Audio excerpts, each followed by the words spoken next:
Joe Biden screams during the State of the speech. At least that's what he would call it. Many, patriots, defend the right to bear arms, including myself, in the state of Maryland. I'm Anthony Rader, and this is Politically Unhinged. Now, I want to apologize to everyone that I am going to be torturing for the next several minutes. It's to actually know what they are talking about. Well, Senator Walstisher of Montgomery County, Maryland, proposed Senate Bill 1, which basically makes it impossible to carry a gun. Now, I apologize for this torture because Senator Cuck, as I like to call him, doesn't know anything about guns. Let's take a listen what he has to say. We'll now move on to Vice Chair Wallstreicher with Senate Bill 1.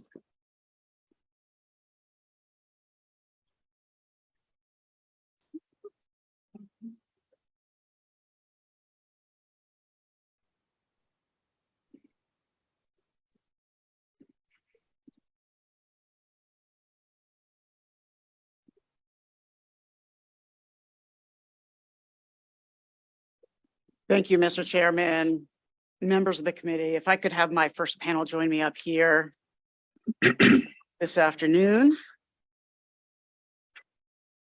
Sure, Sure. if you have it in front of you. Okay, excellent. So I see we have Mr. Levy, who is going to testify virtually. Ms. Herron could come up, and Mr. Pusino. Is David Pusino in? Okay, and then we have another panel. Do you want, so we'll do Jan McNamara. Mr. Chairman, why don't we wait till this panel completes, if that's okay with Sure. you? Okay. Yes, And if Mr. Fucino arrives, he can join us. I think there he is. Okay, excellent. No Thank worries. you. And got it. That's it. Thank you, Mr. Chairman, members of the committee. It's been quite some years since we had a hearing as consequential or as well attended as this one. And so I want to start with some important thank yous. Thank you to our diligent and professional committee manager. She's the heart and soul of this committee. I hope she's listening at home. Today's logistics would be impossible without her. And I hope she knows how appreciative I am and we are of her hard work. And thank you to our committee staff who is filling in today, filling new roles under challenging and high pressure circumstances. The complex choreography of participatory democracy is not easy, but you're handling it with grace and sensitivity. So thank you for your hard work today. And thank you to my committee mates. Thank you for your patience. I know you've received a lot of communication about this legislation, and I know you're settling in for a long evening. I want to say how grateful I am to each and every one of you for your care and your endurance. Let's get to Senate Bill 1. Of course, this designation of the bill as Senate Bill 1 is an important statement. But for me personally, as a lawmaker and as a father, it's less of a statement and more of a question. What kind of world do we want to live in? What kind of state do I want to raise my 3 children in? A state awash in guns, armed to the teeth, and drowning in concealed carry permits? A state where every small dispute risks escalating into gun violence? A state where I don't know whether the man sitting next to my family in a theater or a stadium or a neighborhood playground is carrying a semi-automatic weapon? That's not a world I want to live in. That's not a state I want to raise my children in. And I won't. And I won't. That's why I introduced Senate Bill 1.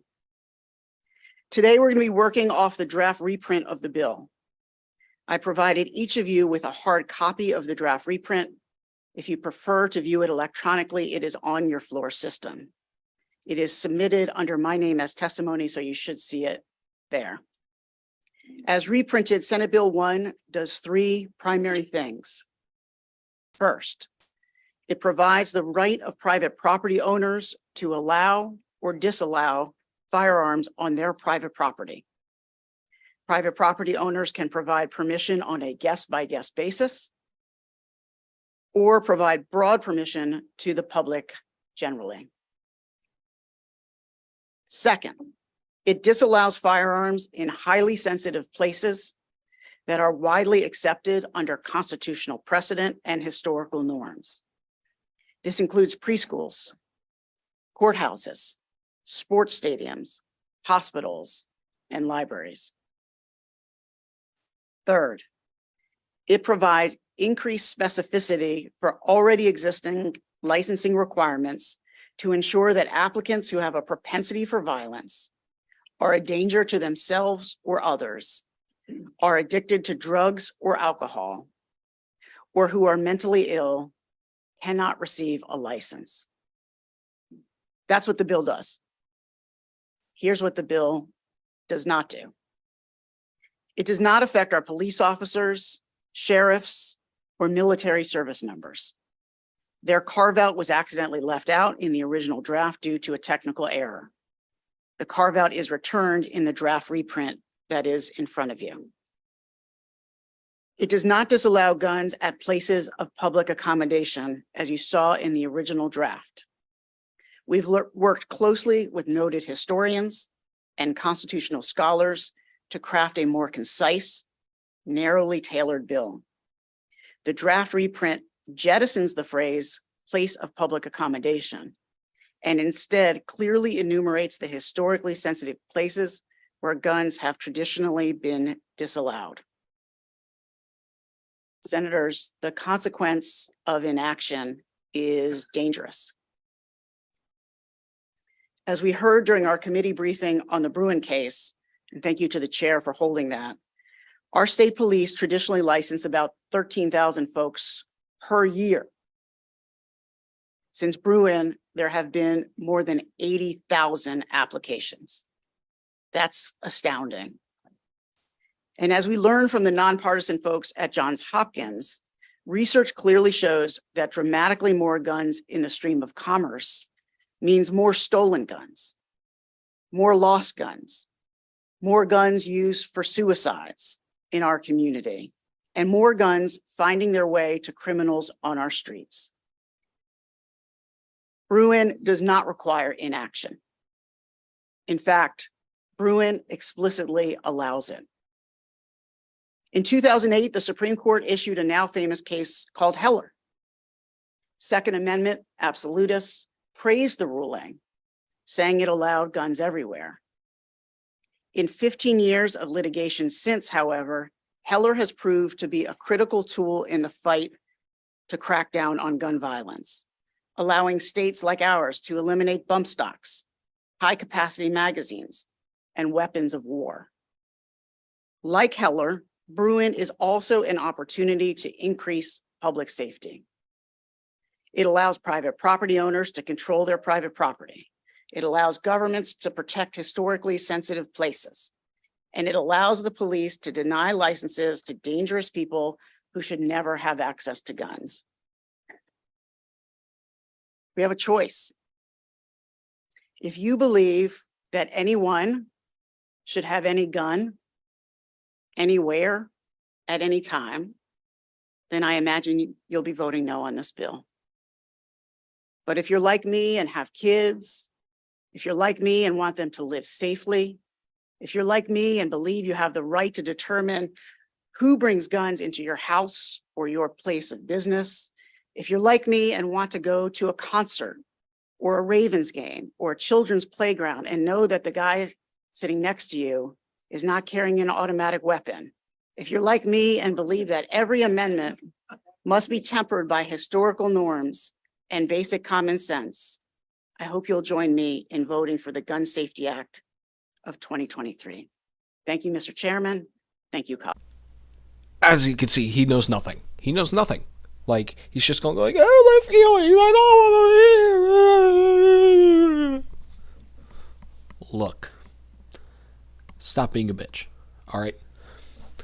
You are not a man if you're just going like, well, I am afraid to be around someone with a semi-automatic weapon. First of all, do you know how big a fucking rifle is?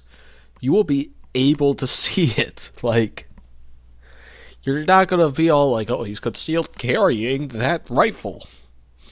He's concealed carrying that AR-15. I can't see it. Oh, where is it? He's got it strapped to his back, you idiot. You can literally see the entire thing. That's not the only bill that he proposed. He proposed basically limitations on everything. He wants to raise the age from buying a rifle to 21. With no precedence whatsoever. He also wants to put more restrictions on gun shops. As you can see, this guy's just an idiot and he does not know what he is talking about. So, I went up there and I spoke on this bill. Senate Bill 1 to be exact. And I go up there and I say this. Thank you, Senators, for this opportunity. My name is Anthony Rader. I am a member of Howard County Young Republicans. Now, I moved to this state back in 2013, and I can tell you that it is a great state, but however, this law is unconstitutional. This bill, well, if we just look at Article 6, Paragraph 2 of the Constitution, also known as the Supremacy Clause, it establishes that the federal Constitution and its laws override the state, especially when the state does not have a Second Amendment clause. But also, I'd like to point out that one of our founding fathers, James Madison, he was in his teens when he signed the Declaration of Independence. He knew what he was doing. He was putting his life on the line. And he ended up being our president in 1812. He wrote the Second Amendment. To this day, his words are echoed by Second Amendment advocates and people that are not. And I come to you and I want to say this quote by James Madison. Americans have the right and the advantage of being armed, unlike citizens of other countries whose governments are afraid to trust the people with arms. If this bill passes, it makes us American citizens think that you are afraid to trust us. And I don't think you guys want us to think that. Thank you for your time.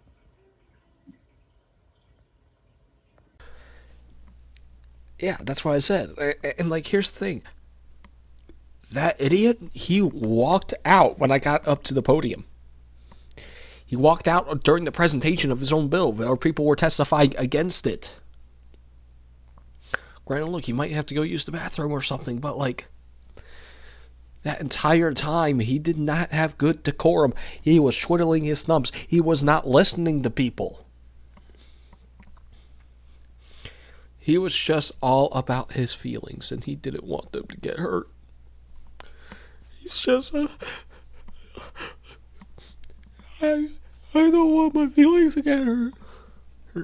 And then for the bill that raises the age to own a rifle, to transport a rifle, basically making it illegal if you are 18 to transport a rifle if you don't have someone that has signed off on it, or if someone isn't 21 with you when you're transporting it.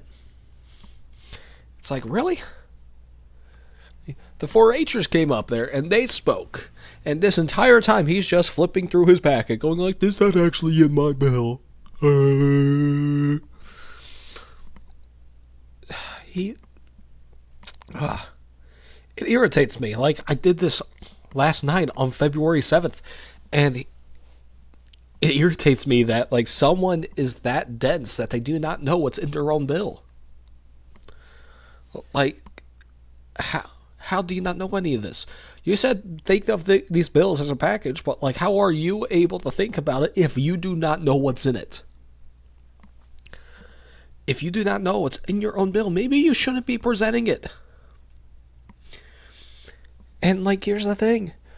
Yeah, there was 300 people there that were testifying against him for the bill. There was probably like 20 people testifying for the bill, but there was probably like a total of 5 that spoke for it. I don't know. And it's insane. Like, you got this guy, he's just going, I don't know,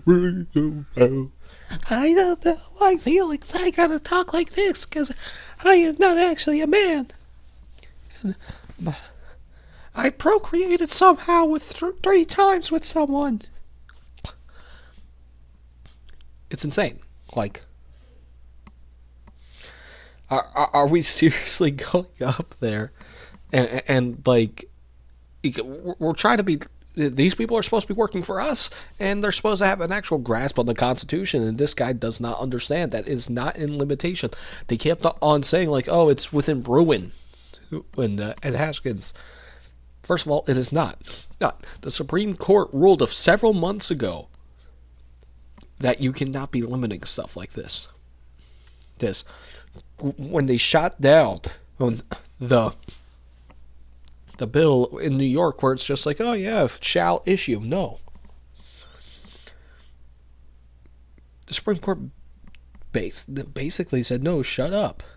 You cannot limit someone's right to self-defense. It's just asinine to hear these people speak when they do not know what they are talking about. Like, you can blatantly tell this guy doesn't know what guns actually do. There is an actual time where Senator Folden was explaining to him how a gun operates, and he did not know how it operated. Like, Senator Folden, great man. Senator Cuck, during the interaction that I had with him, just the presentation, I'm actually kind of concerned that someone would actually sleep with that guy. Like, it's odd. Like, am I supposed to believe this is someone that people elected? Like, it's asinine. These different elections take place at the state level, and like, we get this person in that does not know the fundamentals of the law. It's asinine. And like yeah, we have people there on the federal level too. The reason why I'm covering this is, one, yes, I was there, but there are laws like this that are coming to a state near you, and you have to be prepared to fight like hell against every single one of these people.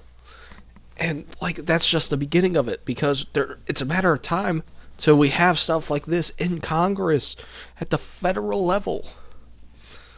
Like, why are we arguing? Does this stuff matter? Because it does. James Madison is amazing. And it's asinine that we're just sitting here and we're just like, well, I'm not going to pay attention to any of these people. And it's unfortunate. We're supposed to learn from history. We're supposed to look back at the history and decide if stuff is constitutional that way. And our senators there were just like, oh, is there anything from the 1800s in 1791 that's still in effect? Yes, the Constitution, the Second Amendment. Like, it's insane that they even do not know what they are talking about most of the time. Alright, so I am going to be leaving you off with a historical quote. This is by Steve Prefontaine. Steve Prefontaine was the best distance runner in U.S. history. Alright. To give anything less than your best is to sacrifice the gift. That is by Steve Prefontaine.